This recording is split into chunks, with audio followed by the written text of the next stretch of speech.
3, 2, 1, 0, and liftoff. Welcome to Mission Control, Peralta Design's podcast on all things branding and digital marketing.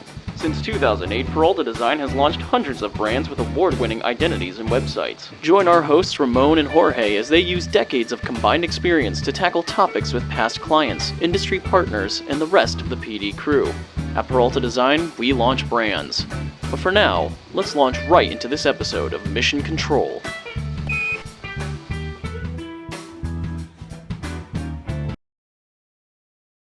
Hey everybody, welcome to Mission Control, where we respect the grind and reclaim the American dream. I am your host, Ramon Peralta from Peralta Design, and we launch brands.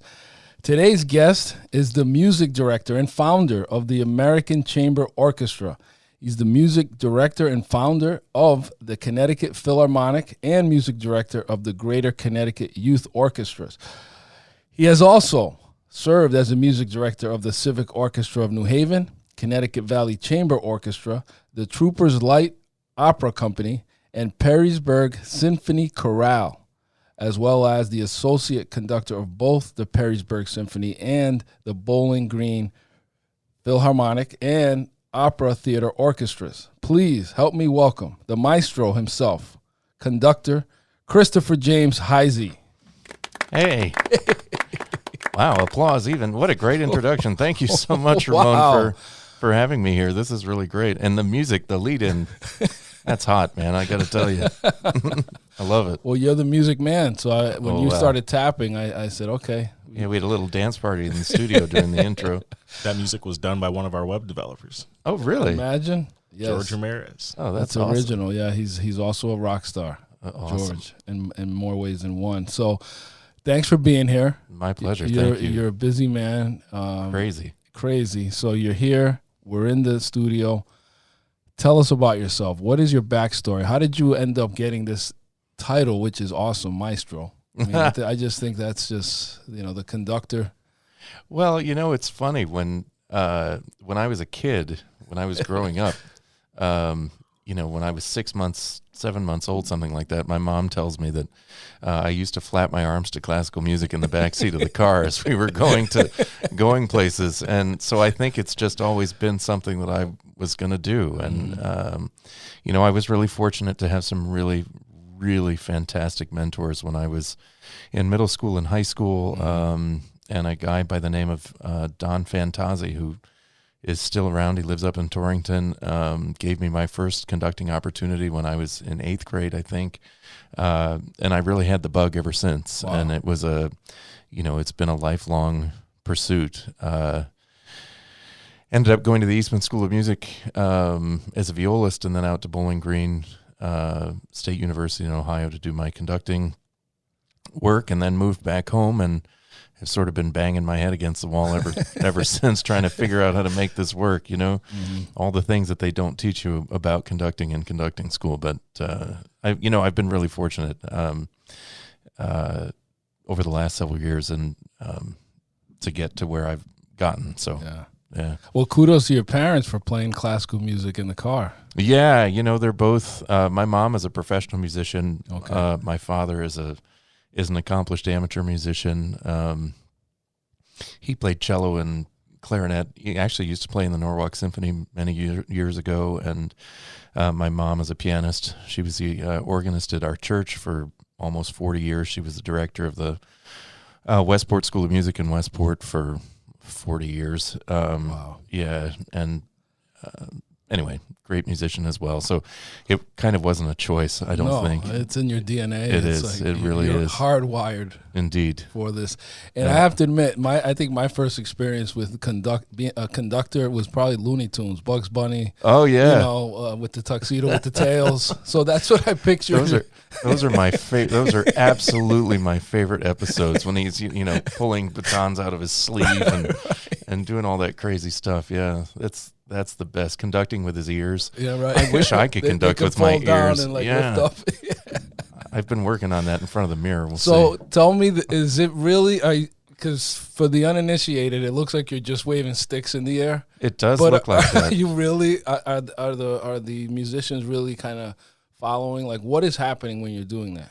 Absolutely. So conducting is, when you have a group of 60 some musicians on stage and you're going through a piece of classical music that has tempo changes, style changes, dynamic changes, ranges, all of those good things, you really have to have somebody there who's kind of leading the way, so to speak. I mean, musicians can play the music, without a conductor, but through tricky tempo changes and that sort of thing, it's critical to have somebody up there. So really, the dirty secret about conducting is you don't really have control over anything. You're hoping that they follow exactly, what you're doing. And they do, but you set down the tempo, you set down the style, and then through gestures, you can really sort of shape how the music goes. And some of these maestros have like long white hair, and they can just kind of like that emphasizes it. Yeah, right, exactly. But you really do a lot, and it's amazing. Like if you were to watch, I don't know, if you were to be in a room with an orchestra and a conductor, and everybody, like when you go to a conducting workshop, for example, when there's a whole bunch of conductors in the room and we're all taking turns on the podium with the same orchestra, conducting through the same music, and the way that an orchestra sounds, the same group of musicians sounds different with each conductor who stands on the podium. And that's when you really sort of begin to understand the power that you have. I mean, you really don't have any power at all, but at the same time, if the players trust you, and if they, there has to be a chemistry. There has to be a chemistry, and if they trust you and understand the direction that you want to go, it's an incredible experience. That's cool. Yeah, it really is fun. Exhilarating. I can imagine. Yeah. Well, we'll have to come and get you on the podium one of these days. I'll give it a try. Yeah, why not? Absolutely. I've seen them. I'm always impressed when you go to like a Broadway show and you see there's like a pit and there's an orchestra under there, and you don't really see them until like the final curtain, and then they're bowing. But I mean, have you done any scores like that, like music scores or scoring for performances in that way? I don't write, so I've never put together a score like that. I've conducted musicals before, and opera, which takes place in a pit, but my composition skills for writing things, that's not my gig. I enjoy getting inside a composer's head and trying. Who's your favorite? Like, who inspires you? Oh my. Well, right now with the youth orchestra, I'm working on Brahms, and I mean, talk about an unbelievable composer. He is inspiring. His harmonies and rhythms and all of those things, and the passion with that he brings to a piece of music. And I like composers that have a story.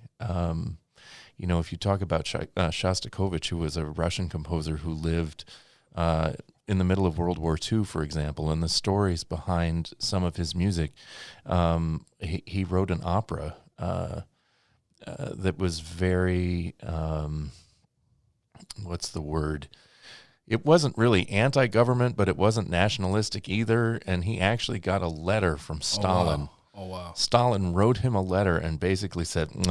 He was paying attention. He was paying attention. He said, no, you're not going to do that anymore. Because that's a subtle way to kind of speak to the people under the radar. Exactly. Right, and he and so people like that, I mean, for example, his Shostakovich 7th Symphony was written, it's called the Leningrad, and it was written during the time of the siege of Leningrad. And you can hear the bombs and the air raid sirens and the despair that the people had during this time, and then the ultimate victory, because Leningrad never fell. And you can hear all of that stuff in this piece of music. So composers that really put their lives into their music, that's what inspires me. That's awesome. The emotion. Absolutely. I could feel you getting passionate about it. When I think of scores and opera and all that, you're going to laugh, but I think of Lord of the Rings, and there's this particular scene where the king that went mad, he's like he's like engorging himself, like eating like all these grapes, but like violently, and the hobbits are like running out into battle. And it's a famous song, and I don't know if it's the Valkyrie or, I know what you're. It's like I can hear it, but I can't think of it. But it's a famous, I think it's a famous German battle song that you hear often in opera. And that scene, it's just emphasized with the music and the emotion. Yeah, and it's just, and that's that's what music is all about, and everybody connects with it in a different way. Yeah, it has a different meaning for everybody, but at the same time, it's a way that we can all communicate with each other. Yeah. Kev's gonna look that up, by the way, because we can't not have the information. We're connected to the internet, so I'd sing, but people don't want to hear that. So me neither. I was about to, but I was like, I'm gonna ruin it. And I'm not, I'm going to admit to the public that I've never actually seen The Lord of the Rings. Oh no, that's your homework. Yeah, that's your homework. I saw the Hobbit movie, but I didn't see the rest of them. Yeah. I think this one is. It's either is it Fellowship of the Ring, Kevin, or Two Towers? It's one of the sequels, but it's the big battle. But anyway, he gets corrupted with power. I think he gets the ring, or he sees the eye of Sauron. I'm gonna totally butcher it to all the geeks listening. But anyway, let's transition over to your work with the young people, because we met because we did the website for Greater Connecticut Youth Orchestra, formerly Greater Bridgeport. We did your website. And when we talk about music and kids and youth, it could be life-changing. Absolutely. What inspired you to work with young people? Well, the youth orchestra in particular, I was actually in the youth orchestra as a kid. Okay. My father was the president of the board for a little while I was in it, and so I've had a long relationship with the youth orchestra. And I know personally that it is a life-changing organization for kids. I had a rough middle school experience. Growing up as a string player in middle school, it was not a fun time for me. But you stand out because you're walking around with a giant case. Yeah, right? Exactly. And I was always among friends when I was in the music room. But the youth orchestra in particular, when I started. When I was in 6th grade, it was a place that I could go and be among people who were as passionate and loving of music as I was, and people that really wanted to make a great product. And it changed my life, and it served me all the way through high school. And it was the one place that I wanted to be. And on Saturday morning at 9 o'clock, I would bounce out of bed at 8 o'clock or 7:30 or whatever and get ready and be standing at the door ready to walk out to get to rehearsal, because I was with my people. Peers, your peers, your tribe. Exactly. Yeah. And it isn't any less impactful for my students now, and having the honor to be the music director of this organization and working with these unbelievable kids. I can't say enough good things about the kids who are part of our program. They are smart. They are talented. They are the future, the life's blood of the future of this country and the world, really. Yeah. And to get to work with those kinds of students, and, you asked me what inspires me. They do. Yeah. They really do. And, I still... It's the thing that gets me out of bed on Saturday morning, and I'm up ready to go. And see you later. Out the door. Here I go to youth orchestra. You're doing great work, and I can see you're paying it forward by staying involved and giving back and being who you wish was there when you were there. Yeah, that's your role now, and I identify with those kids, especially the kids that. You have two types of kids. You have the kids like you, where your parents kind of guided you and kind of said, okay, this is your thing, you're going to continue on this path. But then I identify with the kid whose parents has no clue that they're doing this, right? And they rely on people like you to guide them. That's true. So their parents are just like, oh yeah, sure, is that where were you? Or nice, you're doing this. Where are you going tonight? But they're kind of more like independently seeking these opportunities, but they rely on the organization and you you could become a role model for them. Because I certainly had those kind of people in my life. In high school, my art teacher said, I'm going to sign you up for this after school program at RISD.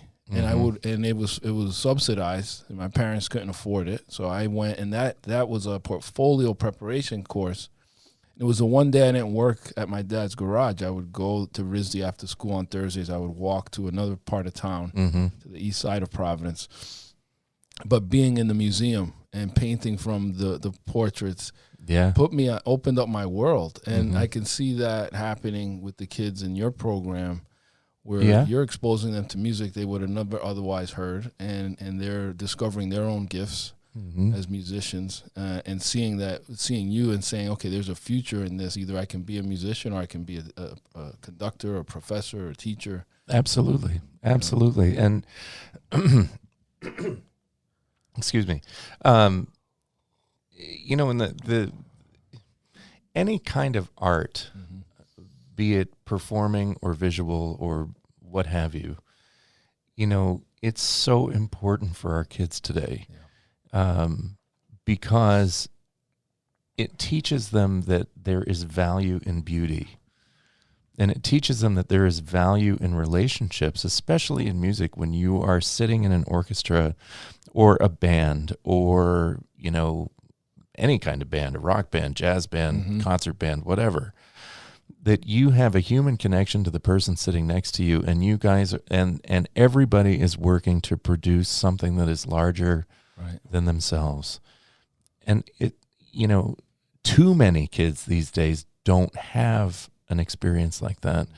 And so at the youth orchestra, we are, really trying to reach into the community and to diversify and to make sure that any student who wants to come and join us can be a part of an orchestra or some sort of music-making opportunity. Because, again, the creation of beauty, especially in the world as it is today, it's so powerful and so important. That's kind of our mission. That's what we do. That's what motivates me, to keep being involved with the youth orchestra, because it's an important thing for kids. Absolutely. And how do you connect with them initially to get them? Because I know, like, Star Wars has another movie that comes to mind with a great score and, like, really kind of iconic, orchestra music that is just etched in pop culture. Oh yeah. Do you use some of that to get the kids amped? Like, here's something cool you could do with a cello or whatever the instruments are. How do you approach music with the young people like that? We don't use. I've done some of the Star Wars stuff. But not a lot. I mean, kids like classical music. They just go right into Mozart and all the classics. Throw it right at them. Absolutely, throw them in the deep end of the pool. And the fact of the matter is, kids like classical music. Yeah. It's not, and it's still relevant today. And I don't know what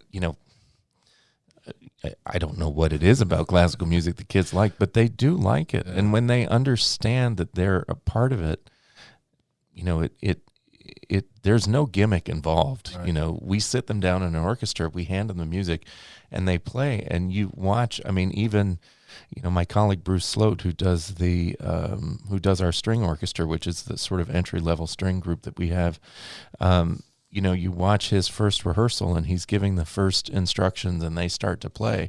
And the kids who are new, who have no idea what they're walking into, I mean, they've had some experience at school, but this is not like your normal school orchestra, And so these kids walk in and their faces, like the first few notes, and their faces and their eyes, everything just lights up.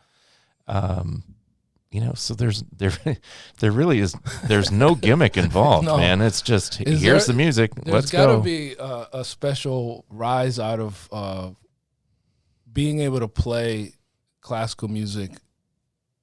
I wouldn't say perfectly, but like the original was done. Like being able to be centuries later, you're able to play it the way it was written, and kind of capture that and think to yourself, like, I'm playing it in 2021, and Right. hundreds of years ago when it was written, it sounded just like this. Yep. I know that we enhanced sound, but tell me a little bit about the importance of perhaps keeping it as authentic as it was, or do you let the kids get creative and can they even put a spin on some of the classical music?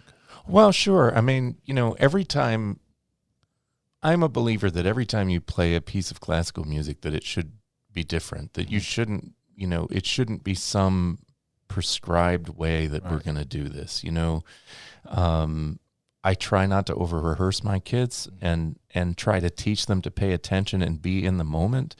And that, I think, allows the kids to really kind of put their own spin on it.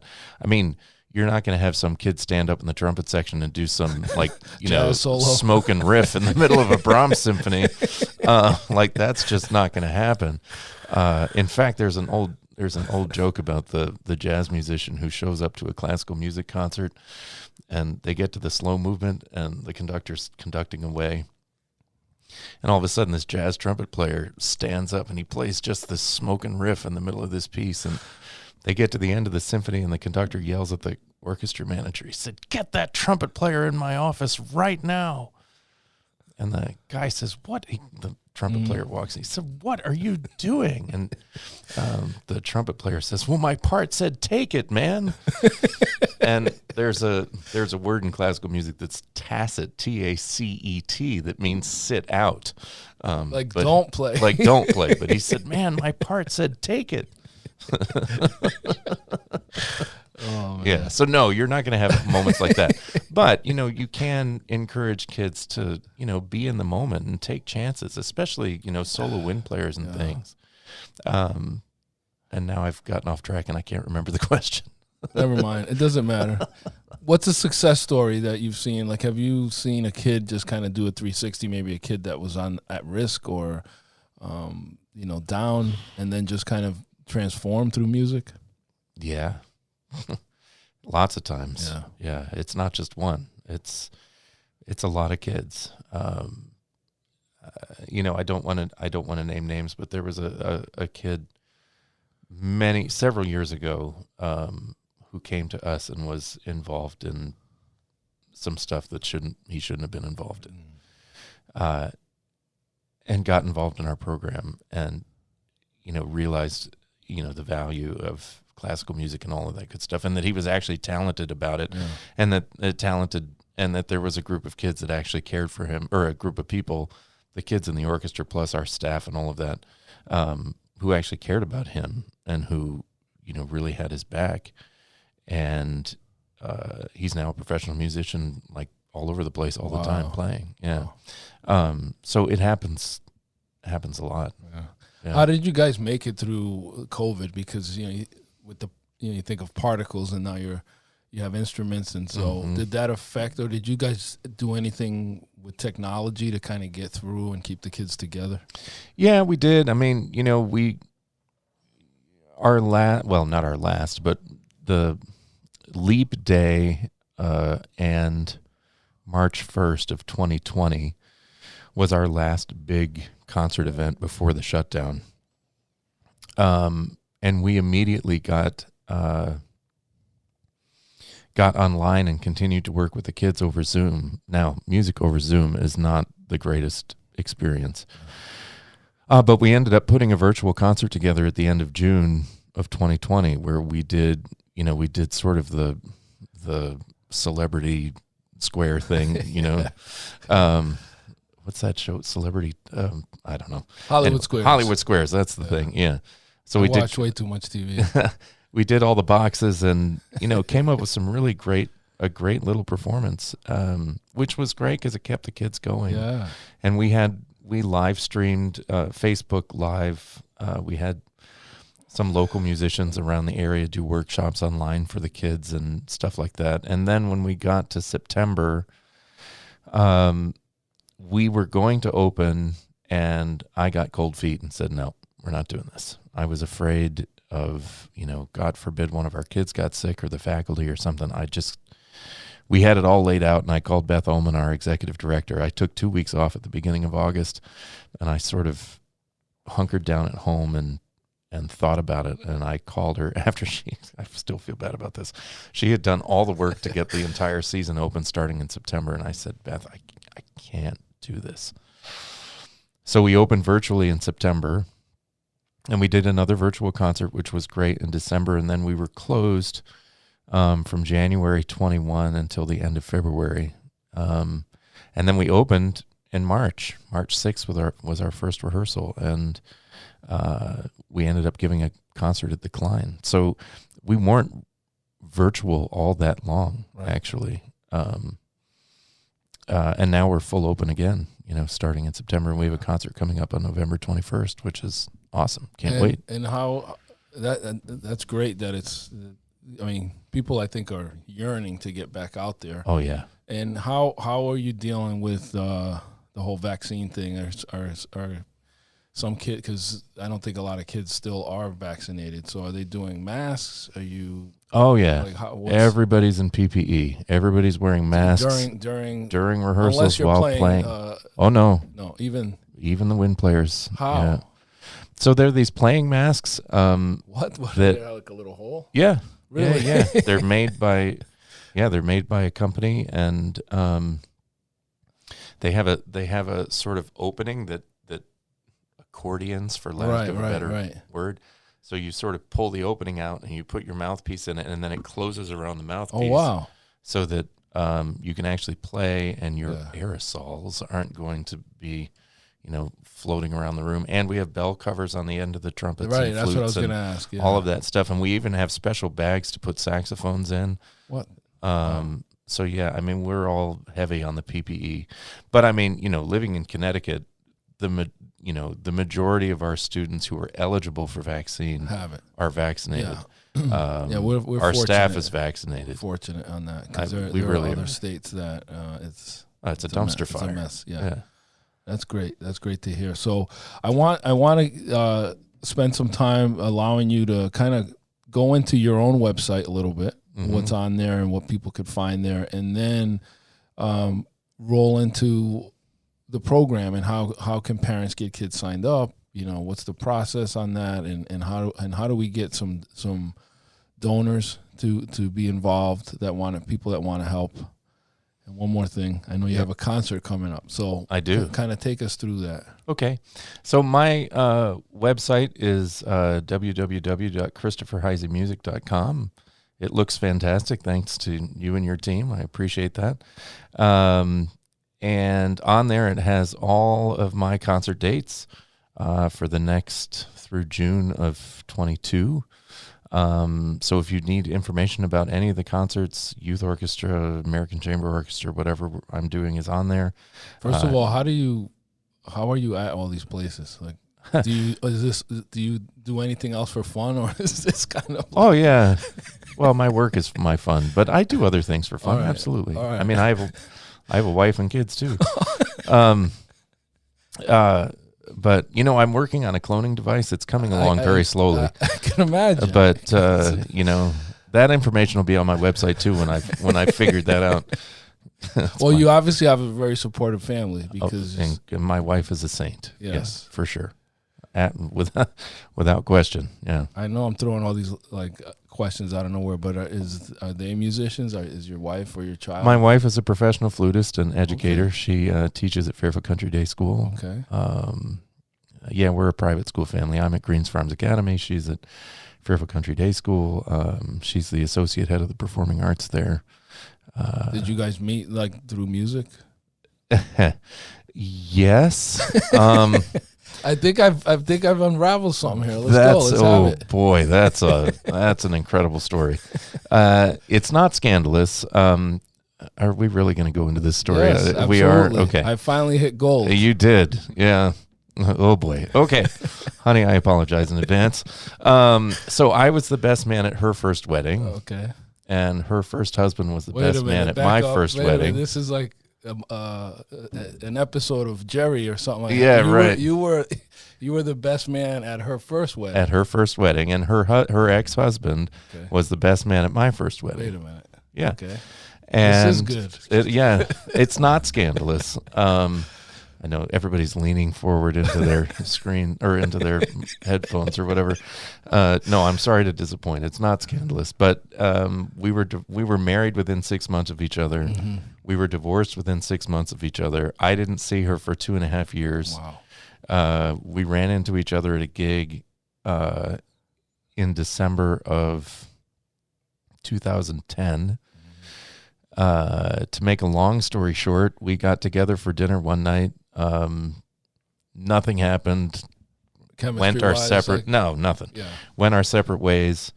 We reached out to each other again in January. About a month later, said we'd like to get together again.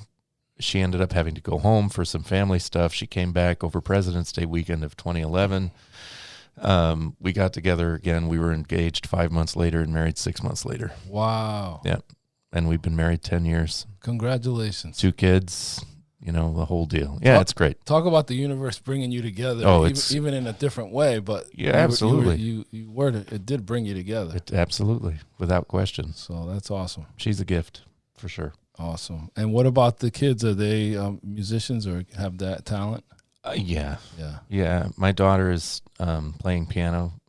She's actually taking piano lessons with my mother-in-law via Zoom, Wow. which is a great thing that the pandemic brought around. Wow. And she just started violin at her school. And, James, our little one, he definitely has the music in him. He hasn't found it yet. Okay. He will. I predict he's going to be the most musical out of all of us, but we'll see. He hasn't found it yet. He will. It's there. It's there. It's just dormant, but it's there. It's there. Wow. So let's get back to your website. Yep. And then how people can get into get their kids enrolled and involved. Yeah. So my website, if you want to contact me, all my contact information is there. Yep. Again, ChristopherHiseyMusic.com. Love to hear from you. If you want to get involved in the youth orchestra, if you have a student who you think might be eligible, send Beth Ullman, our executive director, an email. We love Beth. Beth is awesome. Yeah, she keeps us on point. Oh yeah, she'll do that. Oh yeah, yeah. Yeah. No, Beth is great. She is as passionate about the organization as I am. But it's interesting. She brings a different perspective to it because I was actually in the program. She had a child who was in the program. Okay. And so she also understands what an impact the program can have, but from a parental standpoint, which is different from my perspective. Right. And hers is a powerful perspective. And she is, perhaps our best parental advocate because she's lived it. Right. Anyway, but you can send her an email at executivedirector@gctyo.org, and she can set you up with an audition. We have an audition date coming up in a couple weeks, actually, sometime in the middle of November. But if you miss that date, just reach out to us, and we can get an audition for you to start in December. Awesome. Yeah. And how about if there are folks that want to support and donate? Absolutely. If you go to our website, gctyo.org, there's a donate page. Give early and often. We can always use the money. I mean, we are engaging in outreach programs. We started an after-school program at Assumption Catholic School in Fairfield where we're offering free violin lessons to those students. A large percentage of the students at that school are on financial aid, and so many of them can't afford to be taking lessons and all of that stuff. So the youth orchestra is providing staff and all of that stuff, and our kids are involved there too, helping the kids learn how to play music. And we're looking into starting other programs like that. We're always looking for donations towards financial aid so that we can get more students involved in our program at either reduced or free cost.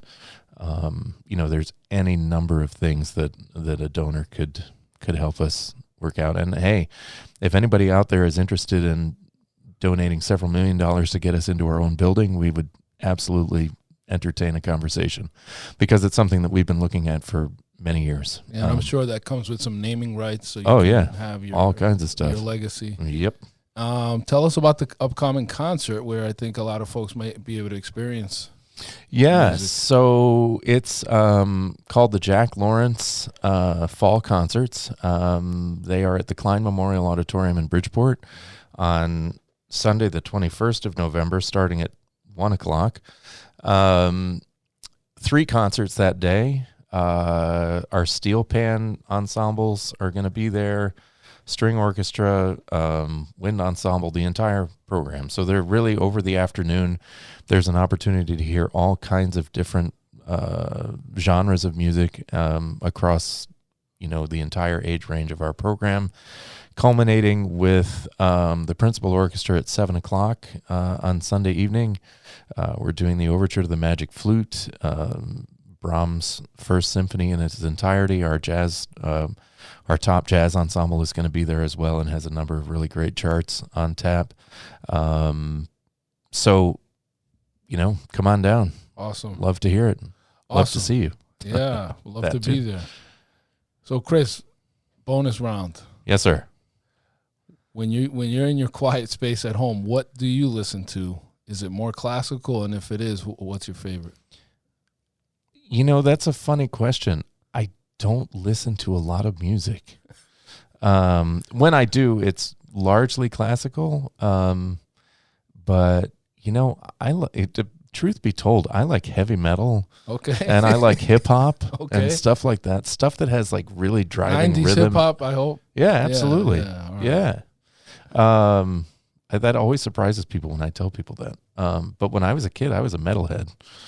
Even though I was doing classical, Like Iron Maiden and, Oh, and yeah. Slipknot and those And kind of guys. Metallica. Metallica. And Anthrax and all that stuff. Oh yeah.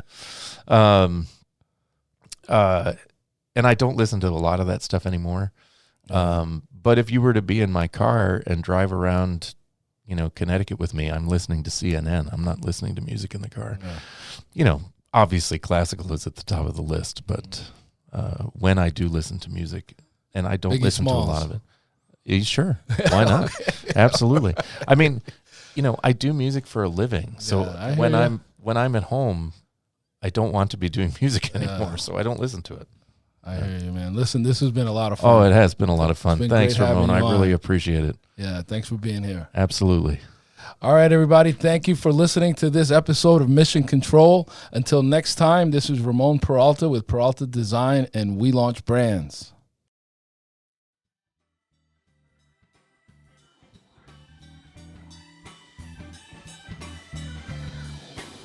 Thank you for taking this journey with us. To learn more about Peralta Design and our work, go to www.peraltadesign.com and subscribe to keep up with the crew.